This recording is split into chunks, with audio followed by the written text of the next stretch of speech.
lot of father-son duos out there who didn't make it. And you got Roy Jones Jr., Mayweather. We just make it work. I have a lot of respect for them. We know how to separate it. You know, when it's time for training, you know, it's time for training. I listen to him. Whatever he says, I do. You know, outside of that, it's father-son time, you know? And we just make it work.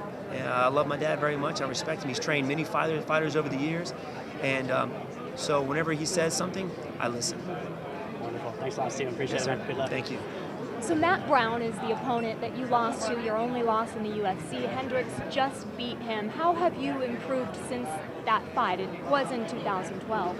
Yeah, you know, it was my second fight in the UFC, and like you said, I learned a lot from that fight. With my weight cut, I had a bad weight cut, then I was walking around about 210, trying to cut to 170, just killed me. I lost my legs in the first round, but I told myself, this guy's not going to knock me out, he's not going to submit me, and I'm going to give him hell. And I thought I did great. I mean, compared, you know, to his experience, Matt Brown's experience. And I know Johnny Hendricks has fought him and you know, beat him as well. But I learned a lot from that fight with my wrestling defense, my jiu-jitsu, and I think I've come a long way. Speaking of weight cutting, do you have any concern that Hendricks will come in extremely ballooned up and just a lot heavier than you? No, I think he's walking around a lot of weight right now. And of course, he's saying he's walking around at 173. I don't necessarily, you know, believe in that, but I know he's walking around a lot of weight, which means when he steps in the cage, he will be lighter. It doesn't mean he's not a powerful or strong guy, but I think he's going to come in better shape than he has before because he's walking around a lot of weight.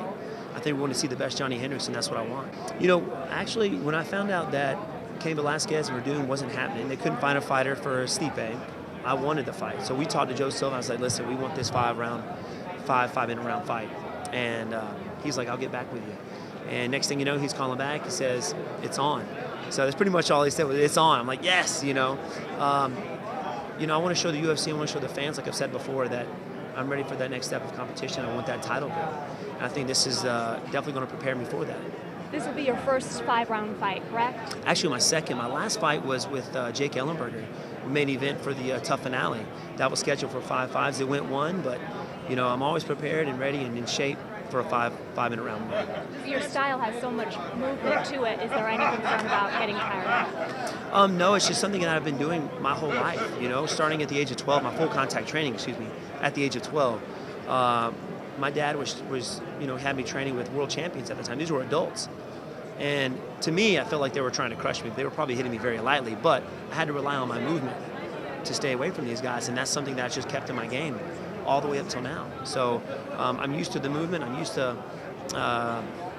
the dynamic explosiveness of my style, and lungs and legs, baby, lungs and legs, and that's how we train. So we're ready for it.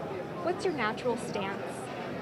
My natural is more of a karate stance. I stance is fairly sideways. You know, normal guys will stand kind of straight on, target, you know, body kind of straight on. I'm a little bit more sideways, my hands down. I don't know why. But I think it helps me move, you know, distribute my weight a little bit easier. If you watch Muhammad Ali, that's something I learned from him. Hands were down, he was able to move his body weight a little bit easier. And it just works for me. You know, people have their different styles, and I've been doing this since I was 3 years old. It just works for me. But you wouldn't say you're southpaw or orthodox? I work both, yes. I do both. And I think you have more weapons in your arsenal when you're able to switch sides like that. And you throw your opponent off. I promise. With a win, where does that put you in line for a title shot, do you believe? I think it's right there at the top. That's what I want after this fight. En la vida, somos resultado de lo que pensamos, hablamos y lo que comemos. Para lograr los propósitos de este año, hay que hacer ejercicio, alimentarse saludablemente. El que persevera, alcanza. Viva bien y aliméntese bien con los miércoles saludables de La Bonita. Ven y disfruta del auténtico sabor mexicano. El Chamizal te ofrece gran variedad de platillos con un sabor inigualable. El exquisito molcajete Pancho Villa, el caldo Siete Mares, el riquísimo agua chile, el super cóctel de camarones y la exótica cecina de venado y una gran variedad de mariscos. ¡Te esperamos!